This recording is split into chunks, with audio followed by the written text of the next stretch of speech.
Hello, my name is Joseph. I'm a teacher with Prime Instruction and Language, and I'm going to walk and talk you through the process of using your new budgetary spreadsheet. I help people with Microsoft Excel on a regular basis, and I always receive a lot of questions from people who are looking to use Excel for very basic purposes, like doing payroll, creating a business ledger, or making a personal budget for their finances, many other projects. So in this video, I'm going to show you how to use the budgetary spreadsheet, which is made available to you on Fiverr.com. That is where you're going to find the spreadsheet that we're using in this video. It's already prepared for you with formulas, formatting, and other helpful features. So if you don't have it already, go ahead and click on the link above so you can have it on your own computer. So you can then begin to enter your own banking information. In this video, I'm going to show you my own banking information and how I use this spreadsheet every day to keep track of where I'm spending and what I'm spending on. I use it to keep track of my upcoming bills, to know what I've paid, and what will need to be paid soon. But aside from all that, the main purpose of this budget is to actually budget, to know how much money I have, to know how and where that money is allocated so I don't overspend. And by the way, if a budget is not exactly the type of spreadsheet that you need to create, send me an email and we can talk about creating one for you that will specifically meet your needs. Very recently, I helped a client to create a spreadsheet for his product inventory, and it's working great for him. Two other recent clients are now successfully managing their payroll with Excel. And another one is now easily producing multi-page business proposals for his potential clients with Excel. There's virtually no end to the possibilities. But having said that, I'm not going to make a lot of Excel tutorial videos. That would be a reinvention of the wheel for sure, because it wouldn't make any sense to do that when there are already so many great Excel videos on YouTube that you can learn from. But if you'd like for someone to come along and show you how to do it, someone to make a spreadsheet with you or make one for you, just send me an email and let me know what you have in mind and we'll make it happen. Also, if you just need general assistance or tutoring with Excel, contact me and we'll make it work. I'll have you writing formulas and macros in no time.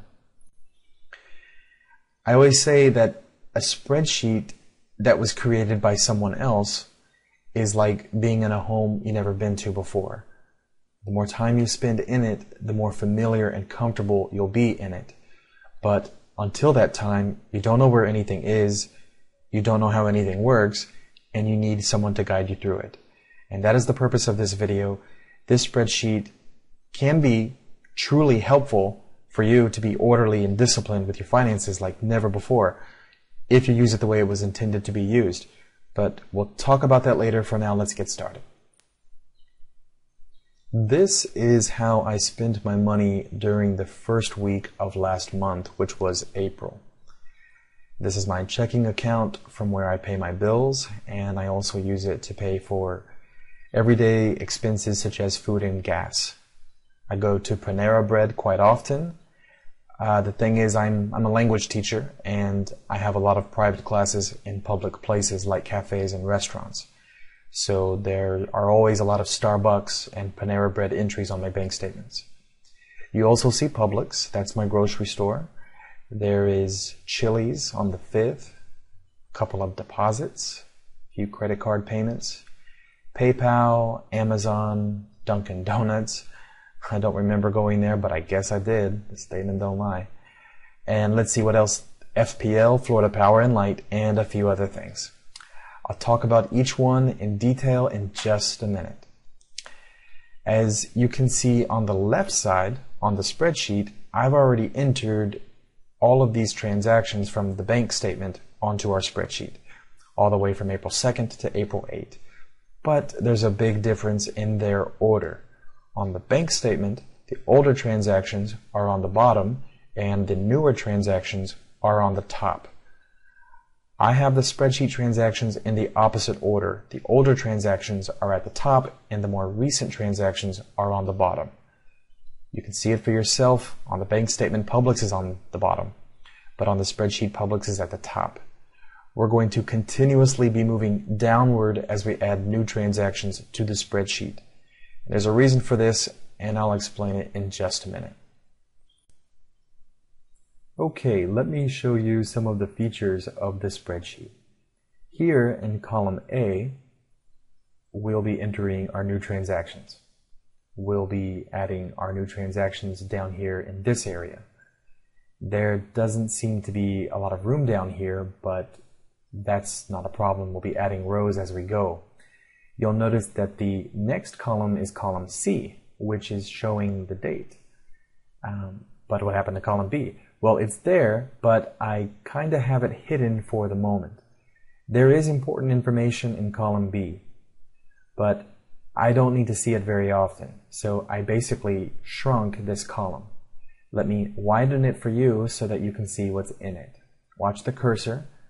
I bring it to that area between the A and the C until it changes from an arrow to this other shape.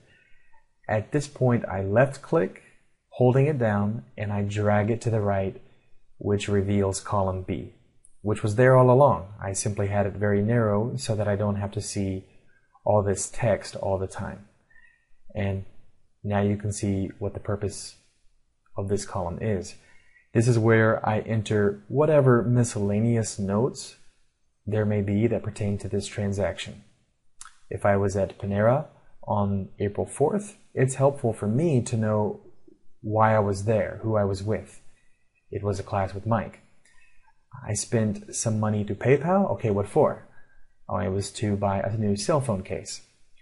This deposit here on the 8th is from my dad. He deposited that money into my account as a reimbursement for our cell phone bill, which I pay monthly. So whatever kind of information you'd like can be entered here, or you don't have to put anything at all. But once the information is entered, I like to narrow the width of this column so that I can barely see that it's there, but it's there if I need it. We'll be putting dates in column C. This entire column has been formatted for dates. So all I have to put here is 4-10 or 4/10, and it automatically makes it look like the other dates. Column D is where we'll be entering the total for the transaction.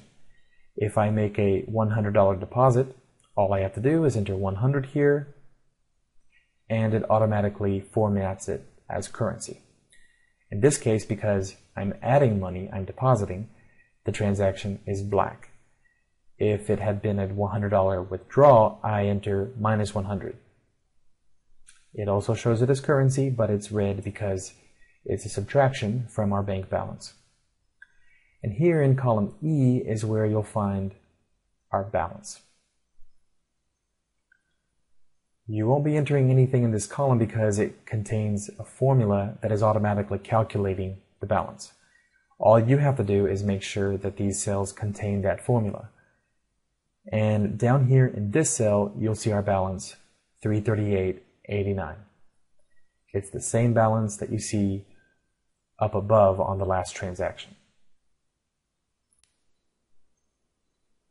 If you're unfamiliar with formulas, let me quickly explain how it is that this cell is perfectly calculating this actual balance down below. When I click on that cell, I can see the formula of that cell up here in the formula bar. What is this formula doing? The first part says E3. What is E3? E3 is the coordinate column E, row 3, which contains my beginning balance. I put this number here because that's what I had in my account before April 2nd, before I made all these transactions. And you're going to need to do the same thing. This number is just your starting point. If you'd like to start your budget, for example, from January 1st, you would put your December 31st balance in E3. So you have to have a starting number. Let's go back to our formula in the actual balance. The formula is taking E3 up above, which is 1,057 and change, and to that number it is adding all of these numbers. which are all your transactions, which ends up giving you your current balance. If you look at the formula, you can see it for yourself. It's E3 plus the sum of D4 to D25, from the very first transaction all the way down here to D24. So it's just like a bank statement. For every monthly bank statement, there is a beginning balance from the previous month.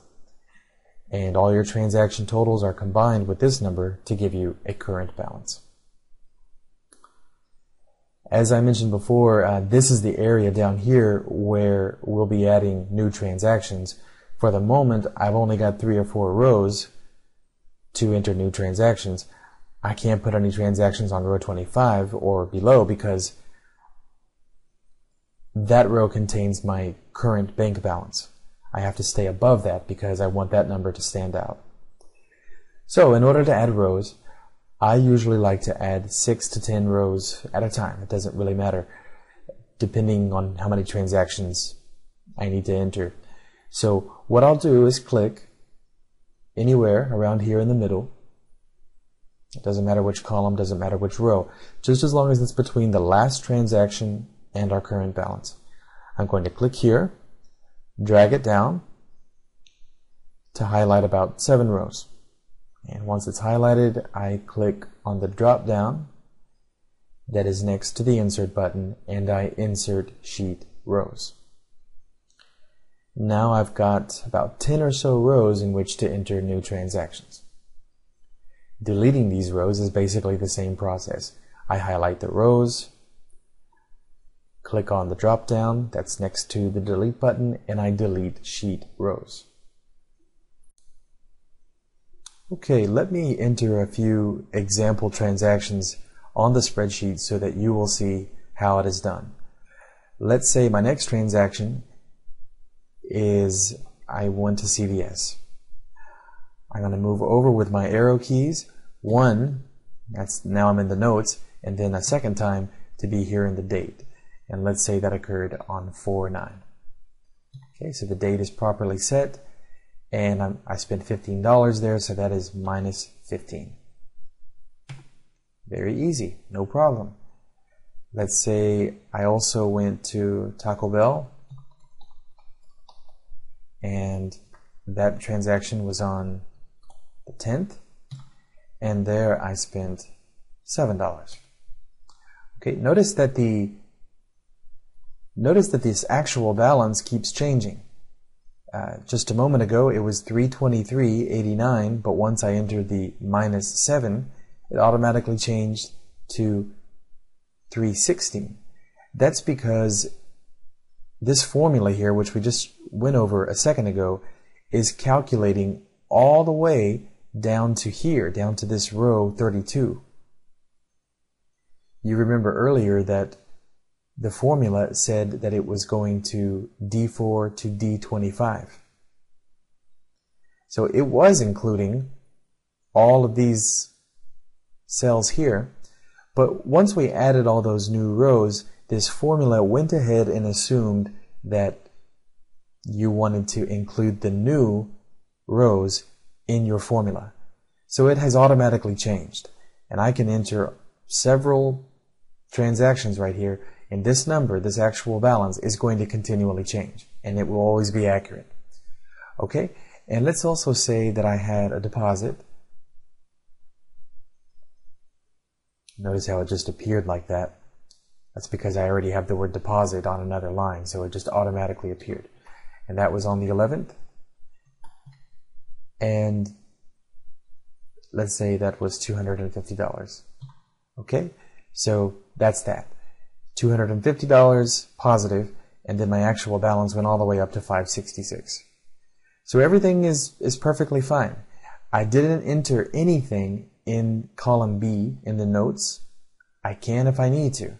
Right? So for example, if at CVS I bought some, I don't know, if I bought some lotion, so just put lotion right there. So it's there, I just can't see it, but it's there. Okay, now everything looks good. Now I don't have anything here in my balance. That's because The formula, which is in all these here, it's simply not here yet. And it's very simple to bring it down. I'm going to click on that last number, which I know has the formula.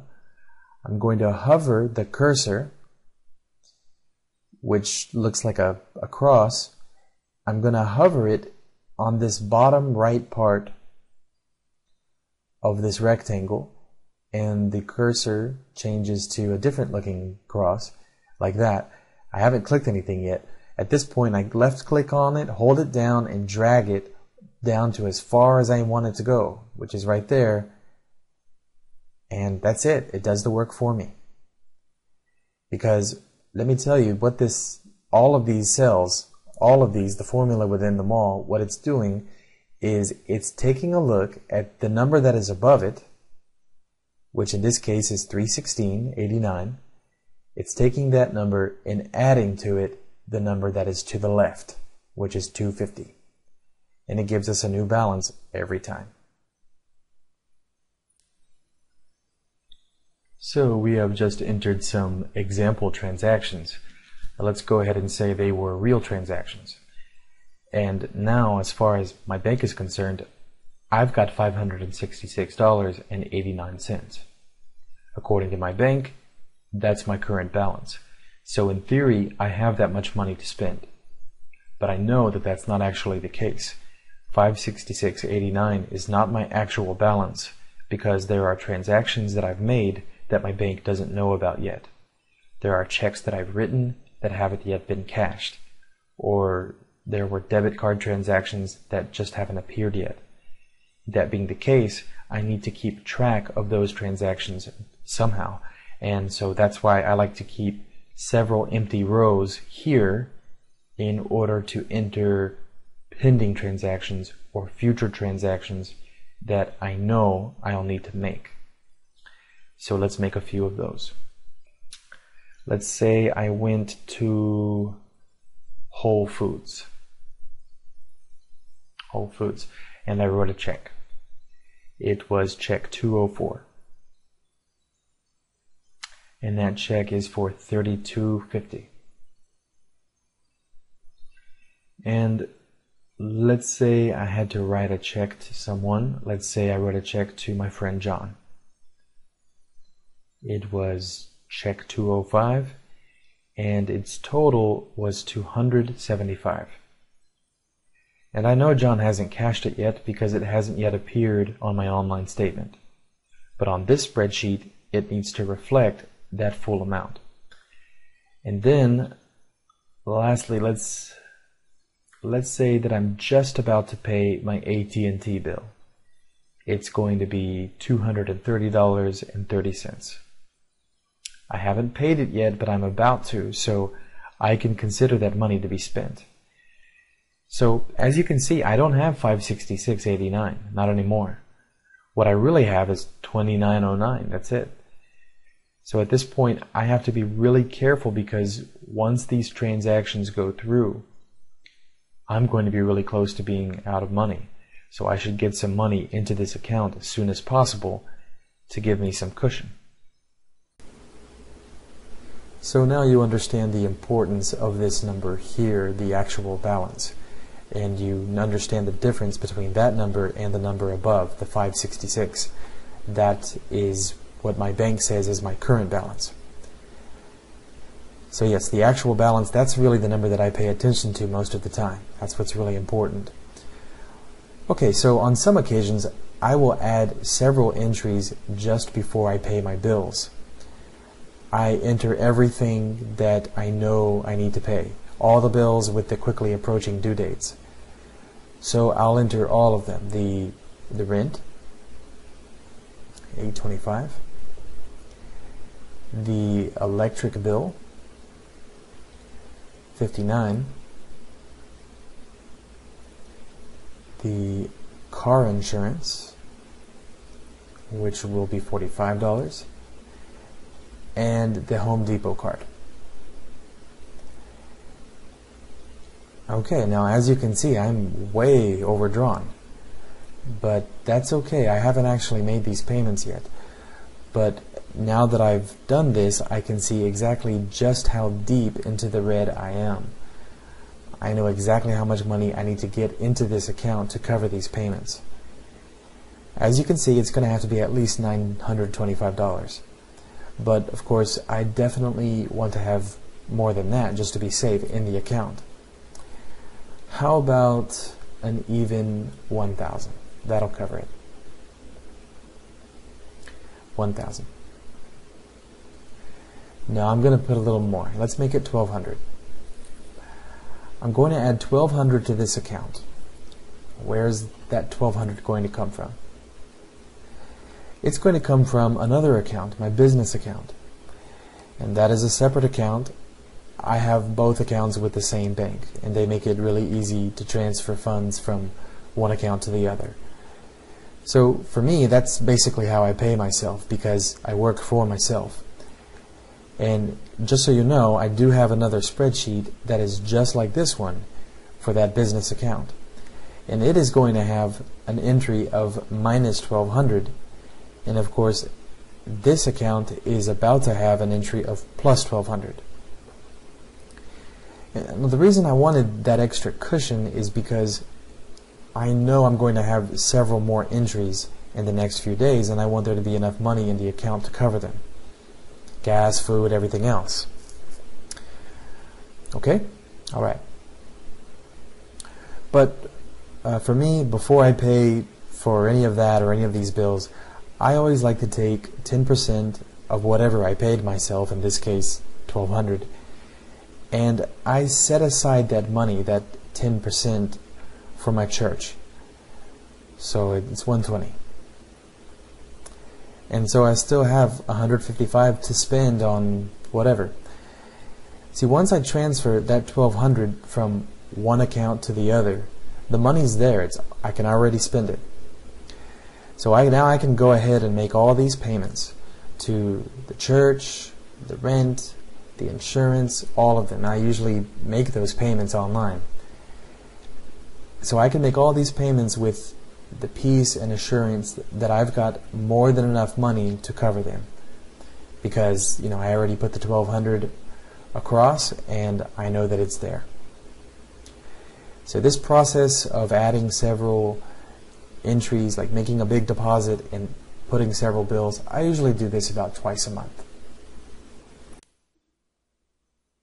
Alright, so at the moment, everything you see there without a date is just a pending transaction. It hasn't actually appeared on my bank statement yet, but at some point it will.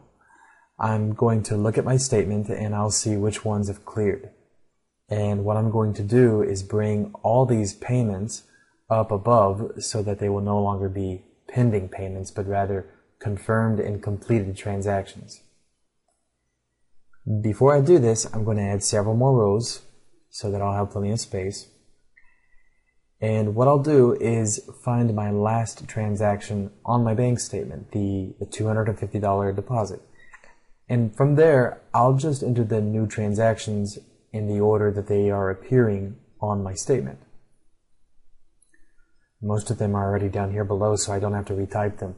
I'll also be including the date that it says on the statement here on the spreadsheet. And that also appears on the statement.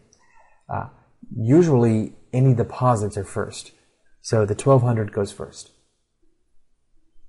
I'm going to highlight just this part and cut it from that location. Here's the cut button. Then I go up here to where it needs to be and I click on the paste button. And I'll just put the correct date, April 12th. Notice that it's not only up here, but it's no longer down below. That's because I cut it. I could have copied it. Let me show you that with the next transaction. Instead of cutting this one, I'm simply going to first highlight it, and then I copy it with the copy button, which is next to the cut button. And same as before, I paste it up above, just like I did the other one, and there it is. But now it's showing up twice, and I have to delete it from down below. So that's an unnecessary step. just go ahead and cut it from down below and paste it up above. That's all you have to do. You want to get into that habit. Okay, so let's say that the Whole Foods payment appears next. And just like I did before, I can cut this out. But instead of clicking on the cut button, I can simply press Control X on my keyboard and it's ready to be pasted. So Control X is a shortcut for cutting. I go to the next row and I paste it there. Not by clicking on the paste button like I did before, but by using another shortcut, Control V on the keyboard. That's Control V as in Victor. The more you use the spreadsheet, the less you're going to want to be using your mouse. So the shortcuts are very helpful. They help you to keep your hands on the keyboard. So as I continue to bring these pending transactions up above to the cleared transactions, I am sticking with the same chronology that is appearing on the statement. Keep it in the same order. So let's say that AT&T is next. I cut it and I paste it. And then Florida Power and Light, cut it and paste it. Then Geico, and then Home Depot, and also the rent.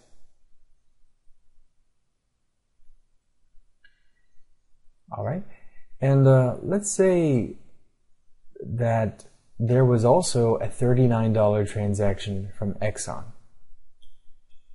Now, we didn't have this payment down below, but nonetheless, I did spend $39 at Exxon. The payment went through, and so I need to enter it now.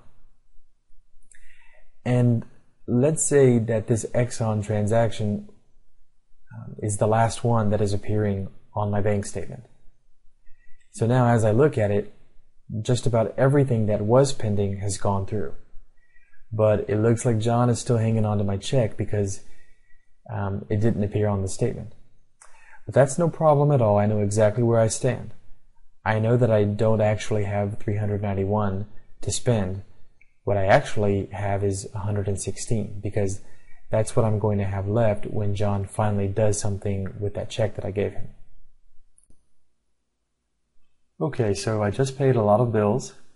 I still need to fill in the dates. If I try to drag down that April 12th to the other ones, look what it does. It assumes that they all happened one day after another. It creates a series of dates, but that's not the case, so I can't do it that way. That's exactly what I do on the balance to bring the formula down, but you can't do that over here with the dates. What I will do is go to that April 12 cell and hover over the bottom right again. I right click and hold it down, and I drag it down to Exxon, the last transaction. Let it go, and it gives you these options. What we want to do is copy the cell because all of those payments went through on the same day, on April 12th. And that happens all the time, several transactions on one date, especially on Tuesdays, because that's when all your weekend transactions go through usually. And that's that. Okay, we're done. We're done with this part. You now know the basic function of this spreadsheet and how it's used. You just continue downward, you add rows, enter transactions that you know about, and then you'll transition them to cleared transactions when you are sure they have gone through. The current balance that it gives you on the right should always perfectly match the balance you are given on your statement. Be sure to save your spreadsheet often, and you may want to keep a second copy of it in case your main copy gets messed up. You could also print it out on occasion, so you'll always have a hard copy of it. If you need any help with it, just comment down below and I will reply as soon as I can to your questions. If this is all you want your spreadsheet to do, then you're done.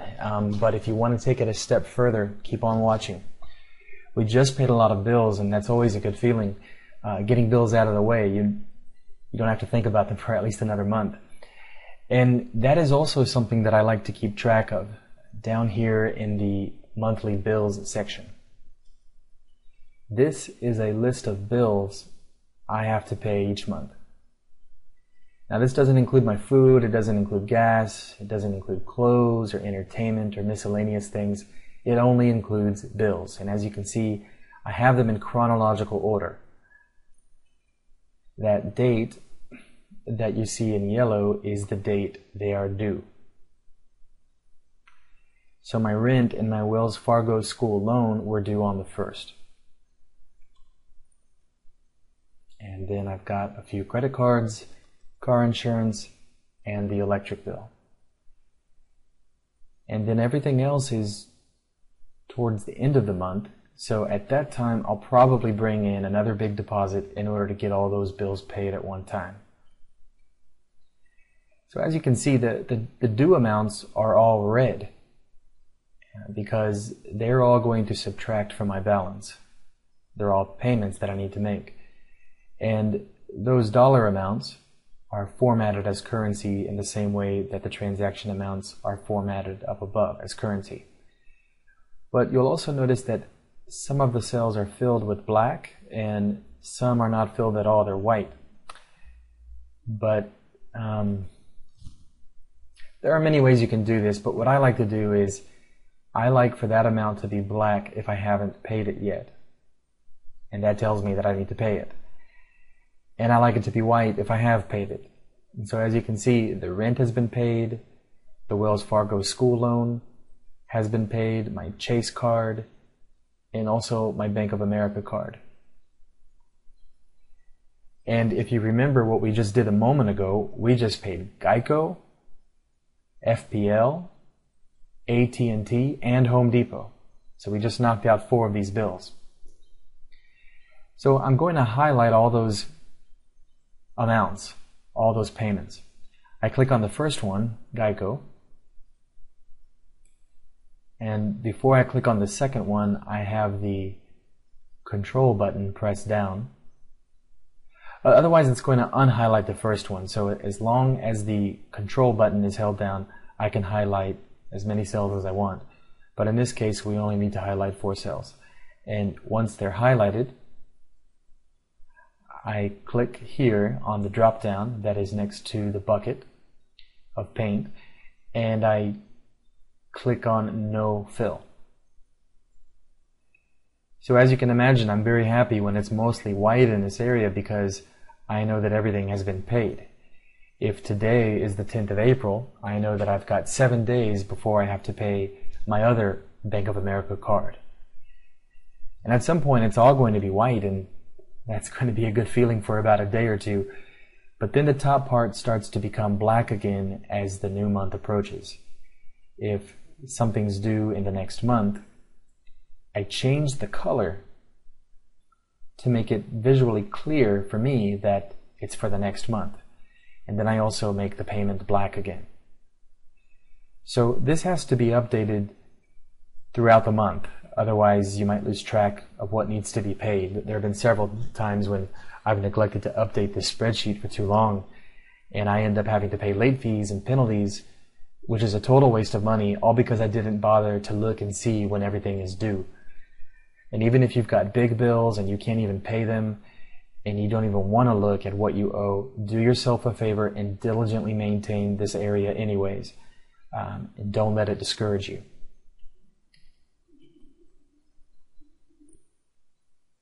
Okay, let me go over a couple of miscellaneous points that I need to mention. Once you're familiar with this spreadsheet or with Excel in general and its basic functioning, you'll be able to modify this spreadsheet in whatever way that you would prefer. Different colors, different sizes, different fonts, etc. Also, remember that if you make any mistakes, you can always click the undo button. It is up here on the top left side. The shortcut on the keyboard to undo is Control-Z. And it really comes in handy when things get messed up. You make a mistake, just press Control-Z a time or two until it undoes what you did. Okay? And by the way, when you download this spreadsheet, it's going to have a few of my transactions on it still so that you can have some idea where everything goes. As you begin to enter your own information, you'll just delete mine. And before I forget, one thing that happens sometimes in the process of adding rows and deleting rows is that you'll lose the formatting that you've got in these cells.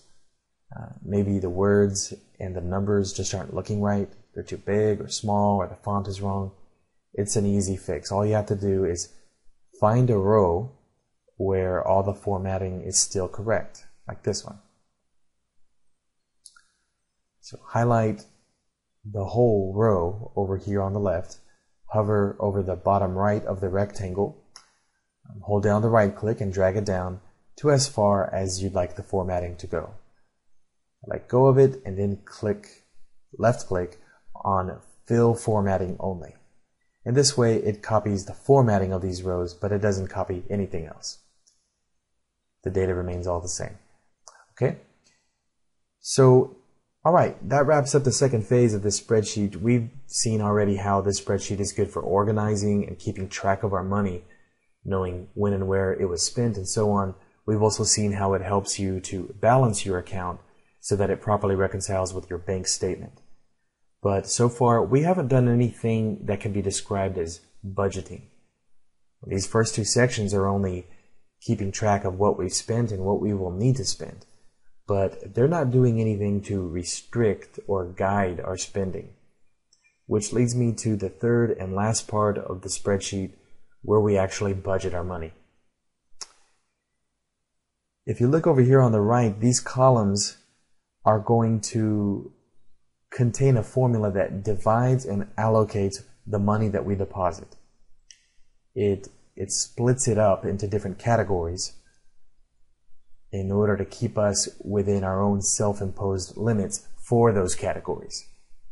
Now, perhaps you're spending about like a quarter of your money on food. Well, that's no good. It shouldn't be that way. Or maybe you're living some crazy lifestyle and you're blowing hundreds of dollars every weekend at the clubs on alcohol or whatever. There's a lot of people who need a budget, who need to budget. But not everybody's going to be able to do it. The thing about a budget is that when you put yourself on a budget, you are imposing onto yourself restrictions that require discipline. You are giving yourself parameters that you intend to stay within. By its very nature, it creates a conflict with our lifestyles because we've been doing things one way, spending here, spending there, and now we're going to commit to a plan that's going to create some changes in how we do things and in how we spend. A budget is a plan. It's also a guide. It raises in our minds a greater consciousness of how much we're spending. And that greater consciousness is the key. It's what makes budgeting effective. Some people like an envelope system where they literally divide up their cash and put it into several different envelopes. One for food, one for entertainment, and so on. But I think that the reason people like that kind of system is because they visually see where their money is going. It creates a greater consciousness that makes them a little bit slower to just spend it so easily. And money is easy to spend when it's just on a debit card or whatever. I suppose that system works for some people, but for me, I know that less than 10% of my transactions are in cash. So the last thing I want to do is keep track of envelopes, and I definitely don't want to be handling change. The first thing I'm going to do is set up the right side with my budget amounts. Like I mentioned before, this area of the spreadsheet is just about the only area that I look at. There is rarely a need to scroll up and see older transactions. And that being the case, I also want for my budget totals to be in this area so that I don't have to scroll around to other parts of the spreadsheet. It's all in one place, easy to see. Okay, to keep it all simple, let's go ahead and start from scratch. Let's say that John finally deposits my check, and then there is some other expense of $116.09 that completely knocks me down to a zero balance. Okay, so at this point I have no money. But I know that I have a paycheck coming to me, and that is the money that we're going to budget. Let's say that it's my weekly paycheck, and let's say that it is $800. Okay, so now I have $800. What am I going to do with it?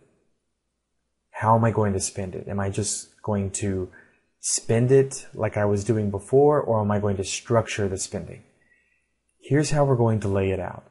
This area to the right is going to divide up this paycheck into our different spending categories. You can think of them as departments.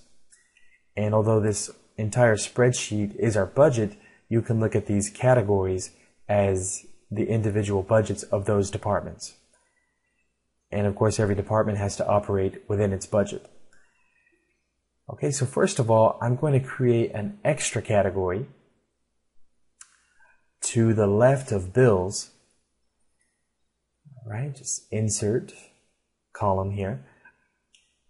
And I'm going to title it Church for when I make church contributions. So I create the column up here.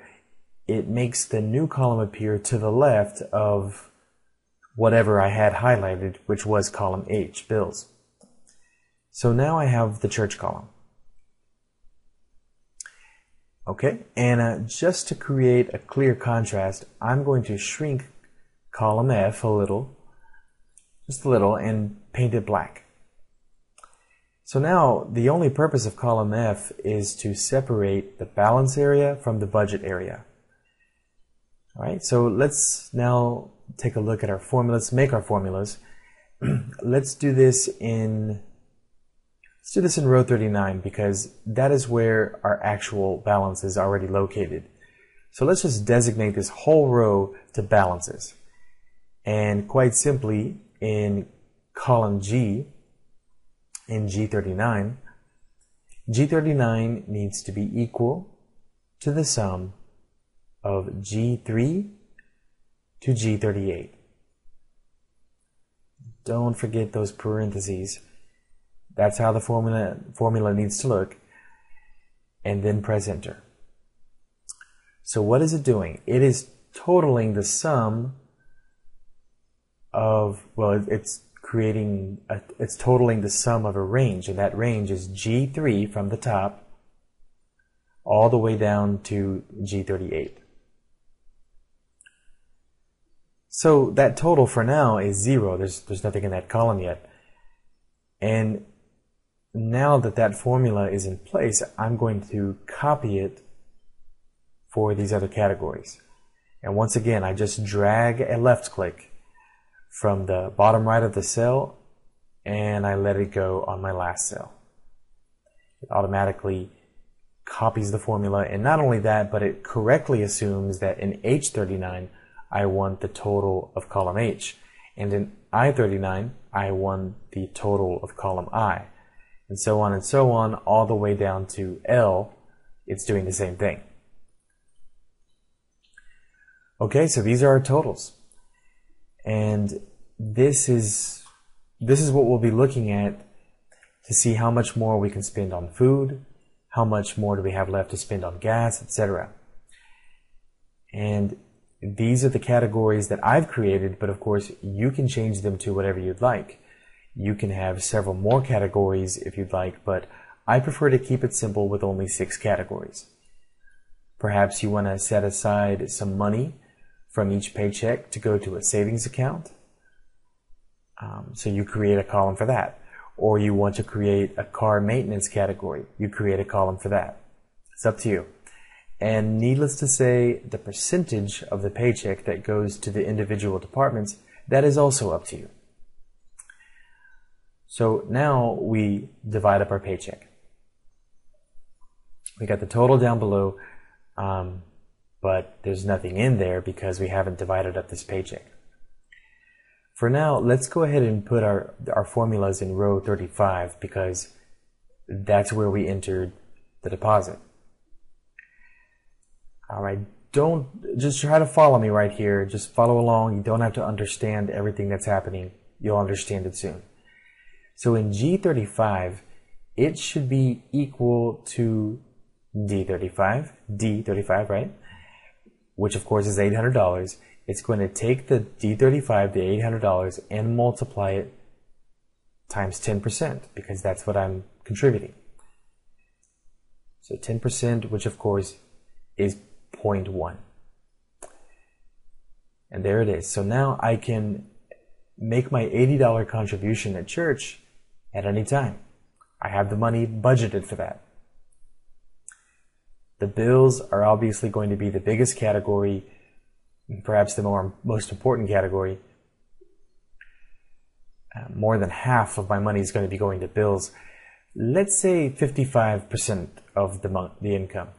So in H35, it should take D35 and multiply it times 55%, which of course is 0.55.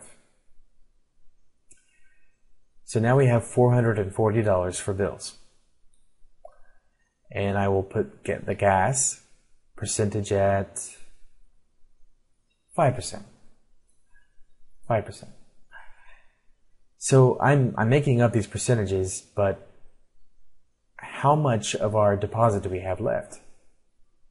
We allocated 10% for the church, 55% for bills, and 5% for gas. Let's put a little formula over here to total it. It's going to be the sum of these budgetary balances divided by the deposit, which is $800. Don't worry if you didn't understand that, it's okay. You'll understand it soon. What it's telling me is that we've already budgeted 70% of this deposit, and of course we've got 30% left to budget. Good, so let's put food at 15%, entertainment at 10%, so that's a 0.1 times D35, and let's put miscellaneous at 5%. When I say miscellaneous, I'm thinking of clothes, I'm thinking of random stuff we have to go get at Home Depot, whatever. Okay. So now we have allocated 100% of this deposit to the different categories. And now we can start to spend this money. The first thing I'll do with my money is make my church contribution. I actually do it online these days. It's going to be an $80 payment. And this row where we're putting it, row 36, will forever be dedicated to this payment, this church offering that I've made. I enter it to the left, as usual. And then in cell 36 on the right, I make it equal to D36. And that is it. It's no more complicated than that. So you're basically making G36, whatever appears in D36 will appear there in G36. And if I change D36, it will always change G36. Okay, so following that, let's say I stop by Shell to fill up the tank. $38.25 is what I spend. And of course, this money will be taken from the gas category. And this almost completely wipes me out in this category. I only have $1.75 now for gas until I get paid again. And that makes me think twice about a lot of different things. It makes me think twice about driving it across town for some event that I don't have to attend. Maybe instead of going out, I stay in. Maybe you're thinking about going to see a movie. But now that you have a budget, you're consciously aware that you've got to stay within these numbers. You know that 2 tickets at the movie theater are going to cost you at least $20. And if it's a 3D movie, you're looking at $30. And of course, that money will come from your entertainment category. And if you get a drink and popcorn, that's going to be like $12. At least. Not to mention the fact that a drive to the theater might use up like $5 of your gasoline. And that gas, that new gas, has to last you until your next paycheck. So instead of doing all that, you make different choices now. You stay home, you cook something healthy, and you save money. You save the leftovers for tomorrow, which saves you money. You watch a movie on Netflix, probably some movie that you wanted to see at a theater like 3 months ago. So instead of spending $10 a ticket to see one movie at a German-infested movie theater where the prices are through the roof, and you have to drive there and spend gas, instead of doing all that, you spend $10 for a full month of movies on Netflix, enabling you to see as many movies as you want, and you save money across the board. This is how it works. These are the kinds of decisions you have to make. If you don't responsibly anticipate how much money you're going to spend against how much money you're going to bring in, then this system isn't going to work for you. Okay, you've got to have discipline for this. But then again, I would imagine that anyone who's willing to watch an hour-long video about budgeting probably has a good amount of motivation to make a plan and stick to that plan and make some tough decisions. So anyway, this is how it works. The budget tells you how much you have, and you stay within that budget. Okay, let's add more transactions. Alright, let's say that I go to Target. And let's say that it's one of those Targets where they sell food, like a supermarket. And let's say I spend $50. I could go here to the food category and make it equal to that cell, so that it also says minus $50. But as it is right now on row 38, the story that it's telling me is that I spent $50 on food, but I know that I didn't. I spent about $35 on food, on bread, on bottled water, on soups, lunch meat, those kinds of things. And the rest of it, about $15, was spent on razors and liquid soap. Okay, so to say that I spent $50 on food is not accurate. On top of that, it's taking too much away from the food category, and it's not taking anything away from the miscellaneous category where it should have come from. So if I want a more accurate reflection of what happened at the store, or what happened in this transaction, I'm going to simply make this equal. Now I'm not going to even press equals, I'm just going to put minus 35. So there's not even a formula here. There's just a number. The number is minus 35. And over here, minus 15. Now the total between these two is minus 50, and that is exactly what happened over here on the left side. So it's accurate. It's just no longer relying on any kind of formula. Now here on row 37, I spent $38.25 at Shell. 100% of that transaction was for gasoline, so it's no big deal at all to say that this should equal that. And it does. But when it comes to something like Target, where you bought multiple items, you essentially have to estimate, itemize, what did you spend, how much did you spend, and what did you spend it on, so that it is accurately reflected over here. Okay, very good. What else did we spend? Let's say we went ahead and got the Netflix membership. And it's $10, I think. And so that is equal to this. Let's not forget that we have bills to pay. Let's include that now. Where are we? Let's say that these transactions occurred on the 16th of April. And what do we have next as far as bills go? Let's say it's April 16th. We don't have to think about these until May. But we do have this Bank of America card coming up just tomorrow. So let's make sure to get that paid.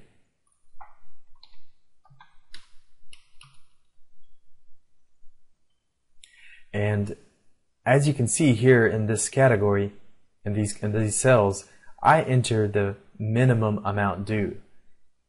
That's what I have to pay. But you could pay less than that, you can pay more than that. So let's say that I paid an even $150. That's going to come from bills, obviously, equals that. And that's that. So now I still have $290 to pay bills. And over here, I'm going to unfill this, considering that it's been paid. So now I don't have to think about bills anymore until the 26th when I have to pay Sprint. It's going to be $250, but I already have that money in my bills column, so I'm ready to go. Right? So that is that. Let me add a few more rows so we can put a few more transactions. Let's say you have to get a couple of parts for your car, like maybe some new windshield wipers. You go to AutoZone and you spend $35.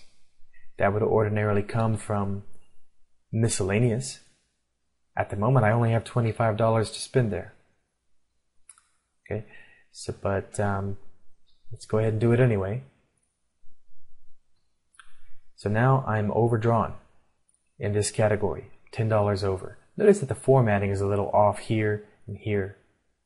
Let me just go up to the last row where the formatting looks good, right there.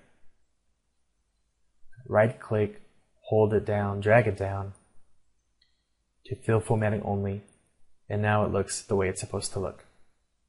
So you're overdrawn here in the miscellaneous category, and that's not that big of a deal. You're overdrawn just in that category. You're not overdrawn in your account.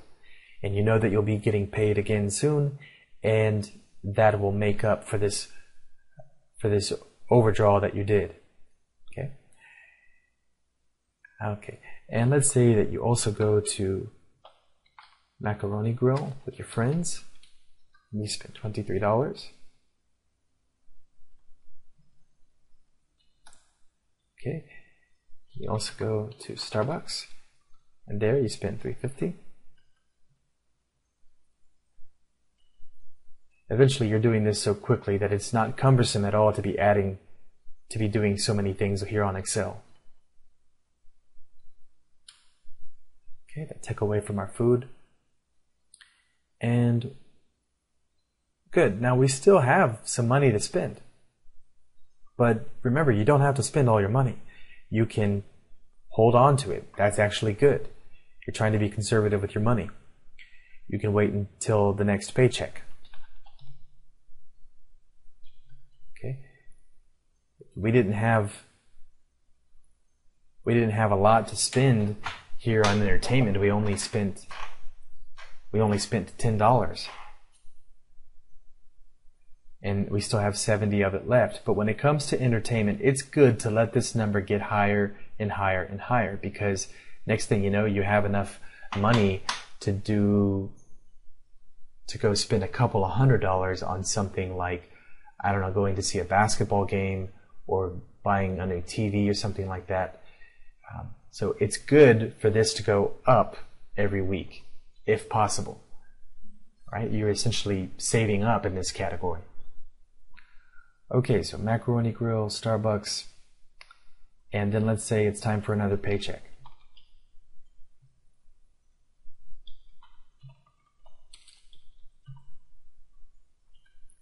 That comes through on the 18th. And let's say that for whatever reason, instead of it being $800 again, it's only $650.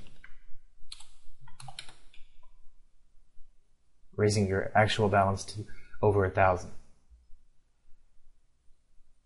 Now, it took us a while to set up these formulas that were up here.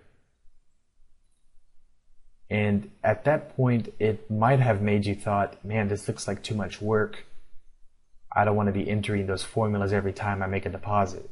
And the thing is, you don't have to do that because you've already done it once. We're going to copy these cells up here and put them here for our next deposit. And it's going to apply those same percentages to this deposit amount of $650. Right? So even though we're copying it from here, and all of these cells are multiplying times this 800, it's going to correctly assume that what you really want to do is apply those same percentages to the $650. That's right there. So let's go ahead and copy it with that button and paste it right there. And just by looking at it, you can tell that the numbers are different than what appeared up here. The $800 deposit added $440 towards bills, but this smaller deposit has added only $357. Okay, but across the board, you can see that we have more money to spend in all of the categories. And that overage that we had, the overdraw that we had here in the miscellaneous category has been made up for. So that minus 10 is erased. And now we have money in that category again. Okay, very good.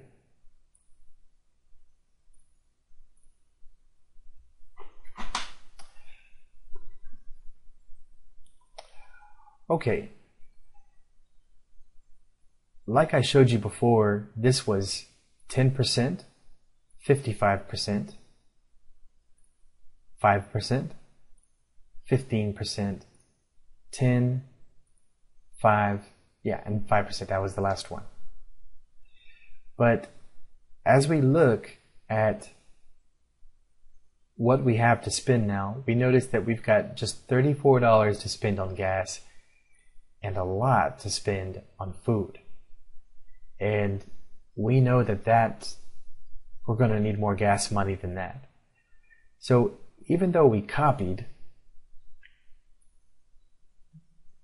these sales from up high, up above, we can change these percentages around in order to allocate more money to one category. And of course we have to take that money from somewhere else. So what we want to do is take it away from food and put it into gas. And that can be just for this transaction, just for this deposit. It could be for all the rest of your deposits, whatever you want.